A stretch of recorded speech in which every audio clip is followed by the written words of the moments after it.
ದೇವರ ಪರಿಶುದ್ಧವಾದ ನಾಮಕ್ಕೆ ಸ್ತೋತ್ರವಾಗಲಿ. ನಿರೀಕ್ಷೆಯ ಮೂಲ ವಾಕ್ಯದ ಮುಖಾಂತರ ನಿಮ್ಮನ್ನು ಸಂಧಿಸಲಿಕ್ಕೆ ನಾನು ಸಂತೋಷವುಳ್ಳವಳಾಗಿದ್ದೇನೆ. ಈ ದಿವಸ ವಾಕ್ಯಕ್ಕಾಗಿ ನಮ್ಮನ್ನು ನಾವು ಸಿದ್ಧಪಡಿಸಿಕೊಳ್ಳುವ ಹಾಗೆ ಯೆಹೋಶುವ 1ನೇ ಅಧ್ಯಾಯ 9ನೇ ವಾಕ್ಯವನ್ನು ನಾವು ಆಲಿಸೋಣ. ಯೆಹೋಶುವ 1ನೇ ಅಧ್ಯಾಯ 9ನೆಯ ವಾಕ್ಯ. ನಾನು ನಿನಗೆ ಆಜ್ಞಾಪಿಸಿದ್ದೇನಲ್ಲ, ಸ್ಥಿರಚಿತ್ತನಾಗಿರು, ಧೈರ್ಯದಿಂದಿರು, ಅಂಜಬೇಡ, ಕಳವಳಗೊಳ್ಳಬೇಡ.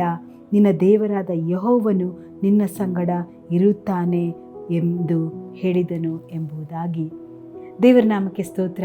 ದೇವರು ಎಲ್ಲ ಸ್ಥಿತಿಗಳಲ್ಲಿಯೂ ನಮ್ಮ ಜೊತೆ ಇರುವಂಥ ದೇವರು. ಯಾವಾತನು ದೇವರನ್ನೇ ಆಶ್ರಯಗಿರಿಯಾಗಿಟ್ಟುಕೊಂಡಿರ್ತಾನಲ್ಲ, ದೇವರು ಅವನನ್ನು ನಡೆಸುವಂಥ ದೇವರು ಆತನಾಗಿದ್ದಾನೆ.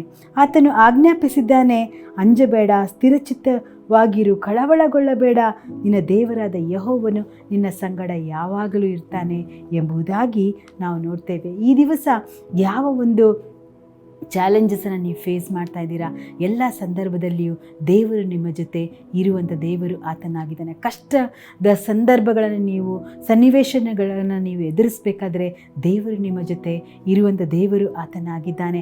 ಆತನು ತಾನಾಗಿ ಅಥವಾ ಐ ಆಮ್ ಎಂಬುದಾಗಿ ನಾನು ನೋಡ್ತೇವೆ. I am the lord, I am ಎಂಬುದಾಗಿ. ಐ ಆಮ್ ಅಂದರೆ ನಾನು ಯಾವಾಗಲೂ ನಿನ್ನ ಜೊತೆ ಇರ್ತೇನೆ ಎಂಬುದಾಗಿ, ಎಲ್ಲ ಸ್ಥಿತಿಗಳಲ್ಲಿಯೂ ನಾನು ನಿನ್ನ ಜೊತೆ ಇರ್ತೇನೆ ಎಂಬುದಾಗಿ ನಾವು ನೋಡ್ತೇವೆ. ದೇವರು ನಮ್ಮ ಜೊತೆ ಇದ್ದರೆ ಭಯಕ್ಕೆ ಒಂದು ಸ್ಥಳನೇ ಇಲ್ಲ. ದೇವರು ನಮ್ಮ ಜೊತೆ ಇದ್ದರೆ ಒಂದು ಡಿಸ್ಕರೇಜ್ಮೆಂಟಿಗೆ ಒಂದು ಸ್ಥಳನೇ ಇಲ್ಲ. ಯಾಕೆಂದರೆ ನಾವು ದೇವರನ್ನೇ ಎದುರುಗಡೆ ಇಟ್ಟುಕೊಂಡಿದ್ದೇವಲ್ಲ. ದೇವರು ನಮ್ಮ ನಡೆಸುವಂಥ ದೇವರು ಆತನಾಗಿದ್ದಾನೆ. ಕೀರ್ತನೆ 23ನೇ ಅಧ್ಯಾಯ 4ನೇ ವಾಕ್ಯ ಹೀಗೆ ಹೇಳ್ತದೆ, ನಾನು ಕಾರ್ಗತ್ತಲ ಕಣಿವೆಯಲ್ಲಿ ನಡೆಯುವಾಗಲೂ ನೀನು ಹತ್ತಿರುವುದರಿಂದ ಕೇಡಿಗೆ ಎದರೇನು, ಯಾಕೆಂದರೆ ನಿನ್ನ ದೊಣ್ಣೆಯು ನಿನ್ನ ಕೋಲು ನನಗೆ ಧೈರ್ಯ ಕೊಡ್ತದೆ ಎಂಬುದಾಗಿ. ಎಂಥ ಒಂದು ಪರಿಸ್ಥಿತಿಗಳಲ್ಲಿಯೂ ಕಾರ್ಗತ್ತಲೆಯ ಕಣಿವೆಯಲ್ಲಿ ನಡೆಯಬೇಕಾದರೆ ದೇವರು ನಮ್ಮ ಜೊತೆ ಇರುವುದರಿಂದ ಯಾವ ಕೇಡಿಗೂ ಹೆದರದೆ ನಾವು ನಡೆಯುವಂಥವರಾಗಿರಬೇಕು ಪ್ರಿಯರೇ. ಯಾಕೆಂದರೆ ಹಸಿರು ಗಾವಲಲ್ಲಿ ಆತನು ನಮ್ಮನ್ನು ನಡೆಸುವಂಥ ಸ್ವಾಮಿ ಆತನಾಗಿದ್ದಾನೆ. ಆತನ ಒಂದು ಕೋಲು, ಆತನ ಒಂದು ದೊಣ್ಣೆ ನಮಗೆ ಧೈರ್ಯಪಡಿಸುವಂಥದ್ದಾಗಿದೆ. ದೇವರ ವಾಕ್ಯವೆಂಬ ಕೋಲು, ದೇವರ ಅಧಿಕಾರವುಳ್ಳ ಒಂದು ಕಾರ್ಯಗಳು ನಮ್ಮನ್ನು ನಡೆಸುವಂಥದ್ದಾಗಿದೆ.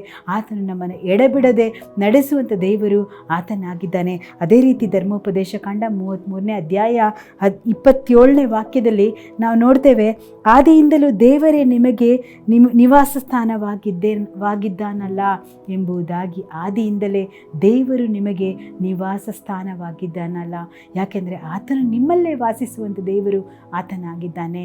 ನಿಮ್ಮ ಜೊತೆಯಲ್ಲೇ ಇರುವಂಥ ದೇವರು ಆತನಾಗಿದ್ದಾನೆ. ಎಲ್ಲ ಒಂದು ಕಾರ್ಯಗಳನ್ನು ಬಲ್ಲಂಥ ದೇವರು ಆತನಾಗಿದ್ದಾನೆ. ಯಾಕೆಂದರೆ ಆತನು ನಿಮ್ಮ ಜೊತೆ ಇದ್ದುಕೊಂಡು ಬಿಡಾರವನ್ನು ಹಾಕಿಕೊಳ್ಳುವಂಥ ದೇವರು ಆತನಾಗಿದ್ದಾನೆ. ದೇವರ ನಾಮಕ್ಕೆ ಸ್ತೋತ್ರವಾಗಲಿ.